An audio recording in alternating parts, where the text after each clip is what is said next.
दोस्तों आज है 7 मई और आज की इस वीडियो में हम 7 मई से रिलेटेड करंट अफेयर के जितने भी इंपॉर्टेंट क्वेश्चंस बन सकते हैं इन सभी को कवर करने वाले हैं, इसलिए वीडियो को अंत तक देखिएगा।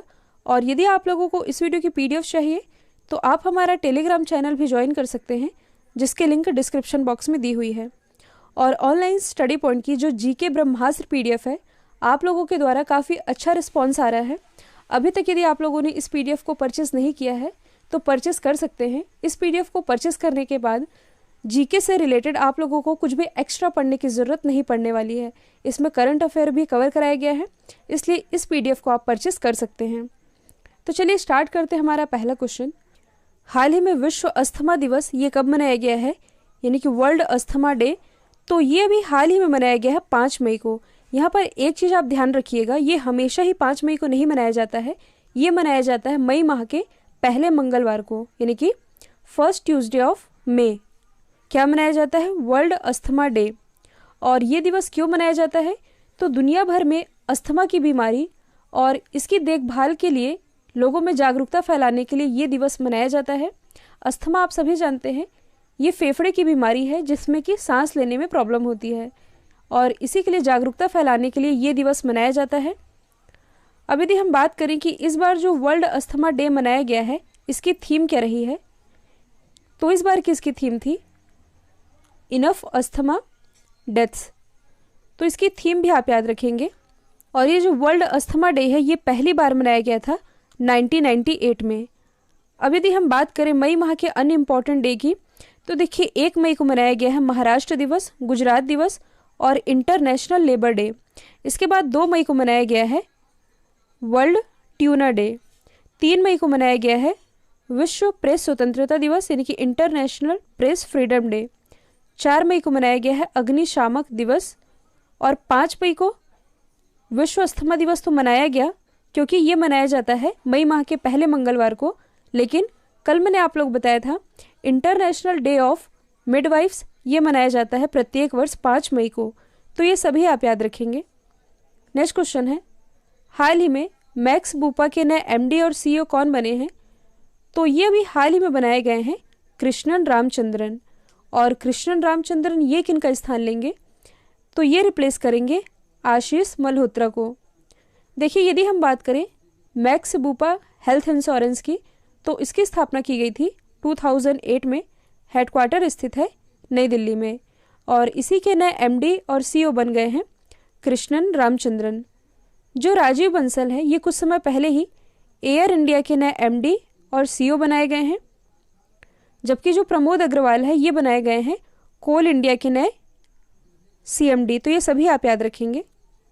नेक्स्ट क्वेश्चन है, हाल ही में व्लादिमीर पुतिन ने किसे द्वितीय विश्व युद्ध मेडल से सम्मानित किया है? तो अभी हाल ही में रशिया के जो प्रेसिडेंट है व्लादिमीर पुतिन, इन्होंने नाजी जर्मनी के 75वीं वर्षगांठ के मौके पर किम जोंग उन को स्मारक चिन्ह और वॉर मेडल से सम्मानित किया है। किम जोंग उन ये है कौन? तो ये है नॉर्थ कोरिया के तानाशाह, जिन्हें कि इस अवार्ड से सम्मानित किया गया है। यदि हम बात करें नॉर्थ कोरिया की, यानी कि उत्तर कोरिया की, तो यहाँ की कैपिटल क्या है? प्योंगयांग।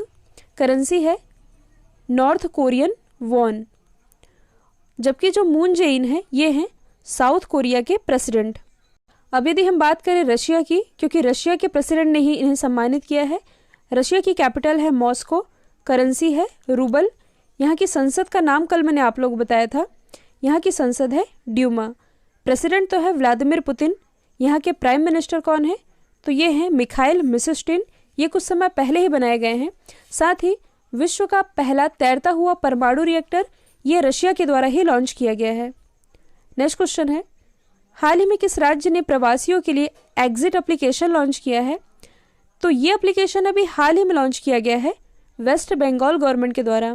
आप सभी जानते हैं काफ़ी दिनों से देश में लॉकडाउन चल रहा है, और ऐसे सिचुएशन में भी कई लोग जैसे तैसे करके अपने घर पहुंच गए हैं, लेकिन अभी भी मोस्टली लोग अलग थलग राज्यों में फंसे हुए हैं। अब जो वेस्ट बंगाल है, इसने क्या किया है कि पश्चिम बंगाल में जो दूसरे राज्यों के लोग फंसे हुए हैं, जो अपने राज्य वापस जाना चाहते हैं, उनके लिए ये एप्लीकेशन लॉन्च किया है जिसका नाम है एग्जिट एप्लीकेशन। और इस एप्लीकेशन पर अपने मूल राज्य में लौटने वाले लोग ऑनलाइन अप्लाई कर सकते हैं। अब यदि हम बात करें वेस्ट बंगाल की, तो यहाँ की कैपिटल क्या है? कोलकाता, जो कि हुगली नदी के किनारे बसा हुआ है। और इसी हुगली नदी पर प्रसिद्ध हावड़ा ब्रिज भी है। यहाँ की मुख्यमंत्री कौन है? ममता बनर्जी।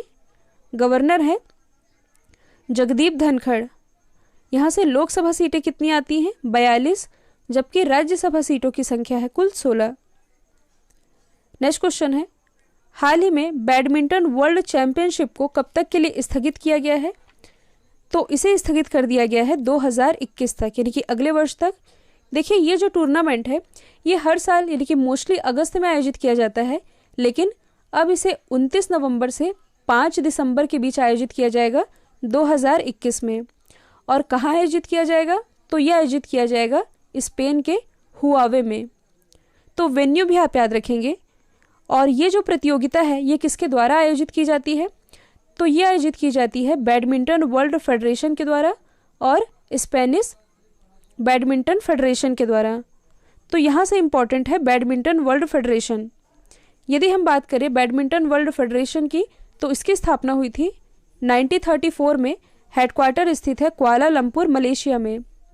अब देखिए, यदि हम करंट से रिलेट करें तो कुछ समय पहले ही जो भारत की पीवी सिंधु हैं, इन्होंने बैडमिंटन वर्ल्ड फेडरेशन में गोल्ड जीता था। और BWF में गोल्ड जीतने वाली ये भारत की पहली एथलीट बनी थी, इसलिए इनका नाम भी इम्पॉर्टेंट है। नेक्स्ट क्वेश्चन है, हाल ही में नैनो साइंस एंड टेक्नोलॉजी के लिए यंग करियर अवार्ड 2020 ये किसने जीता है? तो ये भी हाल ही में जीत लिया है सौरभ लोढ़ा ने। और सौरभ लोढ़ा ये है कौन? तो ये है IIT बॉम्बे के प्रोफेसर। अब यदि हम बात करें इस अवार्ड की, तो देखिए ये जो अवार्ड है young career in nano science, ये किसके द्वारा दिया जाता है? तो ये दिया जाता है DST के द्वारा। और इसके बारे में मैंने आप लोगों को कल ही बताया था। DST यानी कि department of science and technology, इसकी स्थापना हुई थी 1971 में। हेडक्वार्टर स्थित है नई दिल्ली में। और देखिए, कल मैंने इसके बारे में बताया तो था, लेकिन साथ में ये भी बताया था कि अभी हाल ही में DST की स्थापना के 50 वर्ष पूरे हुए हैं। और इसी 50 वर्ष पूरे होने के उपलक्ष्य में जो डॉक्टर हर्षवर्धन हैं, जो कि प्रेजेंट टाइम में हमारे केंद्रीय स्वास्थ्य मंत्री हैं, इनके द्वारा एक किताब भी लॉन्च की गई है। किताब का नाम है कोविड कथा। तो ये आप याद रखेंगे। यदि हम अदर 3 ऑप्शन को डिस्कस करें तो देखिए, दार यासिन, मुख्तार खान और चन्नी आनंद, इन तीनों को ही अभी हाल ही में पुलित्जर अवार्ड से सम्मानित किया गया है। नेक्स्ट क्वेश्चन है, हाल ही में भारतीय नौसेना ने कौन सा ऑपरेशन लॉन्च किया है? तो इसके द्वारा भी हाल ही में लॉन्च किया गया है ऑपरेशन समुद्र सेतु। तो देखिए, यदि इस टॉपिक से एग्जाम में क्वेश्चन पूछा जाएगा तो सिंपल पूछा जाएगा कि ये ऑपरेशन किसके द्वारा लॉन्च किया गया, या ये पूछा जाएगा कि किस लिए लॉन्च किया गया। तो ऑपरेशन लॉन्च तो किया है इंडियन नेवी ने, ऑपरेशन का नाम है समुद्र सेतु। और किस लिए लॉन्च किया है? तो विदेशों में जो भारतीय नागरिक फंसे हुए हैं उन्हें अपने देश वापस लाने के लिए इस ऑपरेशन की शुरुआत की गई है। अब यदि हम बात करें इंडियन नेवी की, तो इसकी स्थापना हुई थी 1612 में। हेडक्वार्टर स्थित है नई दिल्ली में। इंडियन नेवी डे ये मनाया जाता है 4 दिसंबर को। और प्रेजेंट टाइम में इंडियन नेवी के हेड कौन है? तो ये है एडमिरल कर्मवीर सिंह। अब देखिए, यदि हम अदर ऑप्शन को डिस्कस करें तो सारे ही ऑपरेशन इंडियन नेवी से ही रिलेटेड मैंने रखे हैं, ताकि आप लोग कंफ्यूज ना हो और आप लोगों को चीज़ें बेहतर समझ में आए। तो ऑपरेशन वनीला ये चर्चे में रहा है, जनवरी 2020 की ही बात है। देखिए, चक्रवात प्रभावित मेडागास्कर में लोगों की मदद करने के लिए इंडियन नेवी के द्वारा ऑपरेशन वनीला लॉन्च किया गया था। ऑपरेशन मदद, आप सभी जानते हैं केरल में जब बाढ़ आई थी, उस बाढ़ के दौरान लोगों की हेल्प करने के लिए इंडियन नेवी ने लॉन्च किया था ऑपरेशन मदद। जबकि जो ऑपरेशन निस्तार है ये यमन में चक्रवात से प्रभावित सुकोत्रा द्वीप से कुल 38 इंडियन को वापस लाने के लिए शुरू किया गया था। तो ये सभी आप याद रखेंगे। नेक्स्ट क्वेश्चन है, हाल ही में अल्ट्रा वायलेट डिसइंफेक्शन टावर किसके द्वारा डेवलप किया गया है? तो ये डेवलप किया गया है DRDO के द्वारा। देखिए, ये जो टावर है ये ऐसे एरिया के लिए डेवलप किया गया है जो कि कोविड-19 से सबसे ज़्यादा इफेक्टेड हैं।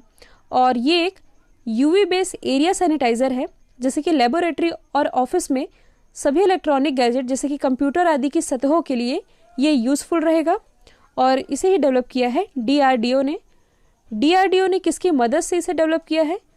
तो DRDO ने लेस्टेक के द्वारा इस टावर को डेवलप किया है। अब ये लेस्टेक क्या है, तो यहाँ पर इसकी फुल फॉर्म बनती है laser science and technology centre. इसी के द्वारा इसे डेवलप किया गया है।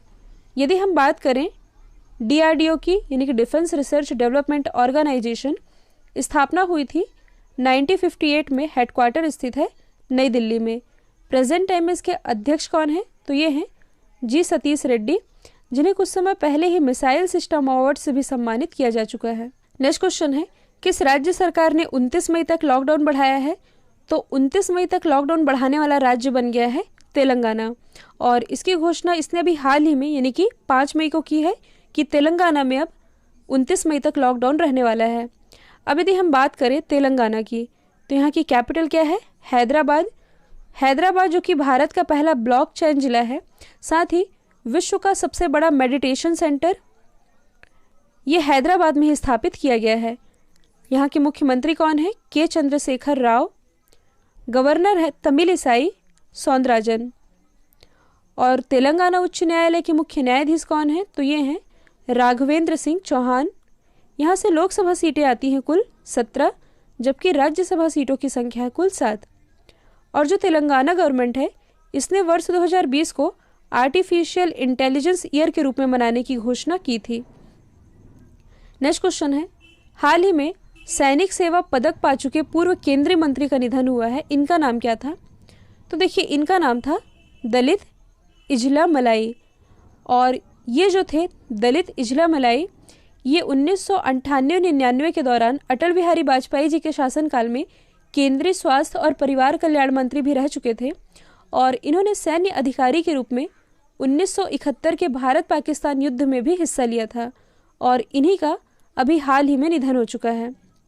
यदि हम अदर ऑबिचरी को डिस्कस करें, तो KS निसार अहमद, ये पद्मश्री से सम्मानित व्यक्ति हैं, इनका भी अभी हाल ही में निधन हुआ।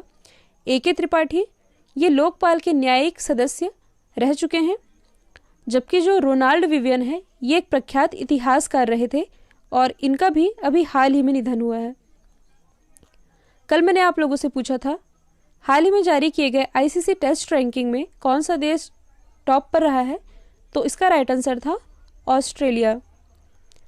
अब आप लोगों के लिए आज का सवाल है, हाल ही में एंटी डोपिंग मामले में डिस्कस थ्रोअर संदीप कुमारी को कितने साल के लिए बैन किया गया है, तो इसका आंसर कमेंट बॉक्स में दीजिएगा। और वीडियो से रिलेटेड आपके जो भी फीडबैक हैं, प्लीज़ उसे भी ज़रूर बताइएगा, ताकि मेरे वीडियो में यदि कोई कमी रह जाती है तो उसे मैं मॉडिफाई कर सकूं। तो दोस्तों, वीडियो को शेयर करना बिल्कुल मत भूलिएगा। आज के लिए इतना ही। Thank you so much.